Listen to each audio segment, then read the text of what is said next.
To put the camera app icon to your home screen on Samsung Galaxy S24 Ultra, go to the app screen. Find the camera app by swiping the app screen to the left or right. Or you can quickly find the app by tapping the search bar at the top of the screen. Type the app name.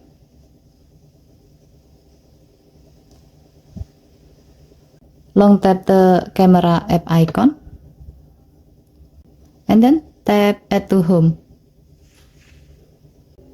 As you can see, the camera app icon has been added to an empty area on your home screen.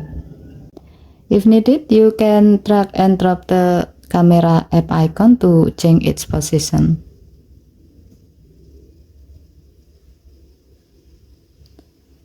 By adding the camera app icon to your home screen, you can easily access this app to take a photo or record video right from your home screen.